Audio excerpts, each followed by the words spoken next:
Malamin Izala Musa Yusuf Asadussuna shi ma ya riga cikin sauran malamai waɗanda suke ganin beken Sheikh Malam Habibu dan Almajir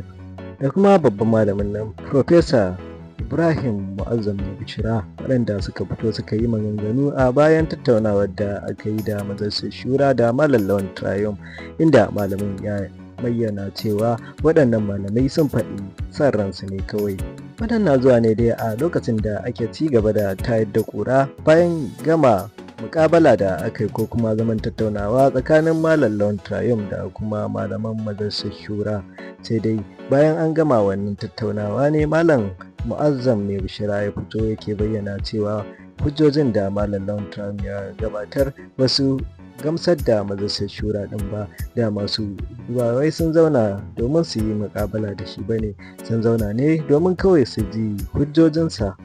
sannan kuma su hada abubuwan da suka ji domin su kai gaban babbar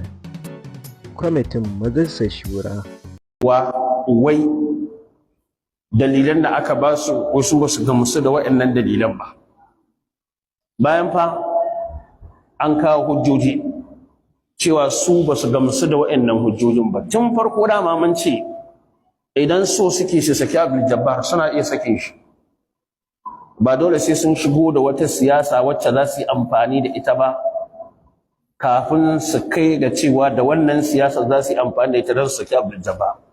To yana so in fara da matsaloli kamar haka. Farko, kowa ya san akwai wani ɗan ƙalaƙatu, wani ɗan tatsini a ƙasar nan wanda ya miƙe abin mamaki a cikin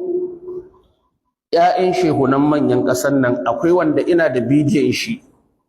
wanda yake faɗa cewa a cikin waliyansu akwai wani waliyi ya ce wani lokaci idan wannan waliyin yana karatu kawai sai a ga ya juya ya yi haka, ya yi kus sai ya dawo sai ya ci gaba da karatu. Wai lokacin da aka ga ya juya ya ɗan yi haka, wai wata matsala ce annabi yana wurin ya juyo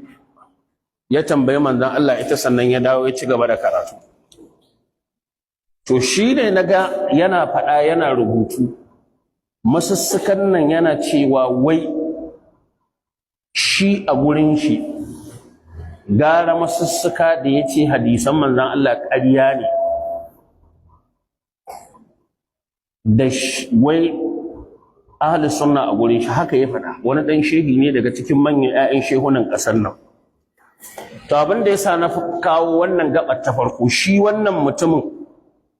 bari za ku ji daga bakinsa cikin ababen da yake faɗa na cewa shi ɗinnan na farko yanzu shi malami ne, kuma wanda ya kamata cikin misalin da zan bayar a tsiye shi, dan akwai maganar da ya faɗa cikin bidiyo clip ɗinsa ya jingina wa manzon Allah sallallahu alaihi wasallama wata ƙazamiyar magana